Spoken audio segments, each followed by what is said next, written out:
Hi friends, welcome to English Study Point.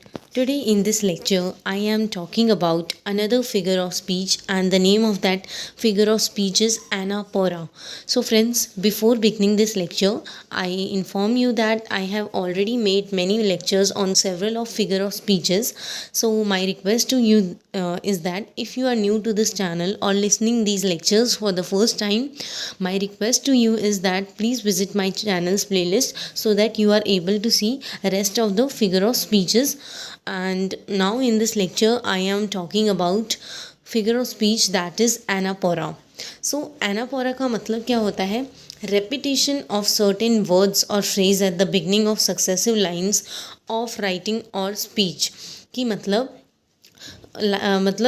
Beginning line के beginning में किसी word या फिर किसी फ्रेज़ का रेपिटेशन होना, मतलब किसी राइटिंग या फिर स्पीच के बिगनिंग में किसी वर्ड या फिर किसी फ्रेज़ का बार बार रिपीट होना, that is called as anaphora. जैसे चार्ल्स डिकेंस की tale of two cities example हो सकती है. जैसे it was the best of times, it was the worst of times.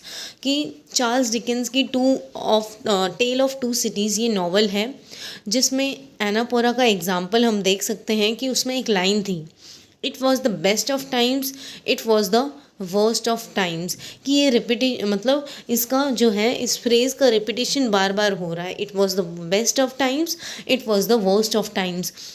So उसमें एक और मतलब उसमें बहुत सारी लाइंस है जो कि एनापोरा है. जैसे it was the age of wisdom, it was the age of foolishness, it was the epoch of belief, it was the epoch of incrudelity, then it was the season of light, it was the season of darkness. So आप ये देख सकते हैं कि किसी भी writing या फिर किसी की स्पीच की बिगनिंग में किसी वर्ड या फिर फ्रेज़ का बार बार रिपीट होना, that is called as anaphora. Then जैसे विलियम वर्ड्सवर्थ की टिंटिन एबे है. सो उसमें भी ये पोएम जो है टिंटिन एबे, उसमें भी हम देखते हैं एनापोरा का एग्जाम्पल हमें नज़र आता है. जैसे 5 years have passed, 5 summers with the length of 5 long winters and again I hear these waters. कि 5 बहुत बार रिपीट हो रहा है. 5 years have passed, then 5 summers with the length of 5 long winters and again I hear these waters. Here either a phrase or word can repeat. एनापोरा में क्या होता है, या तो कोई फ्रेज रिपीट होगा या कोई वर्ड रिपीट होगा. जैसे हम देख सकते हैं इसमें 5 बार बार रिपीट हो रहा है. देन अब एनापोरा का अपोजिट होता है इपीफोरा.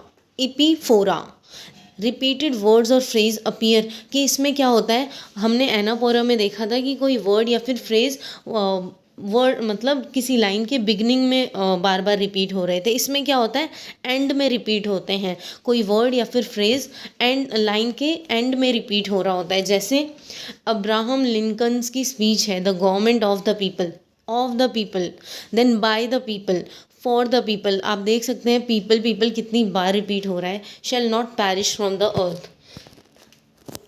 एनापोरा अपील्स टू द फीलिंग और पैथोस ऑफ द ऑडियंस. कि एनापोरा किसे अपील करता है, किसी की फीलिंग या फिर ऑडियंस की पैथोस को. Then this is sense of participation by the audience. कि इसमें क्या होता है, ऑडियंस पार्टिसिपेट करती है और अपने अंदर मतलब यानी रीडर्स जो है किसी वर्क को पढ़ने के बाद जो है फीलिंग्स या फिर पैथोस को मतलब उसमें पहले तो पार्टिसिपेट करते हैं, देन उनके अंदर जो है फीलिंग्स या फिर पैथोस इवोक होते हैं.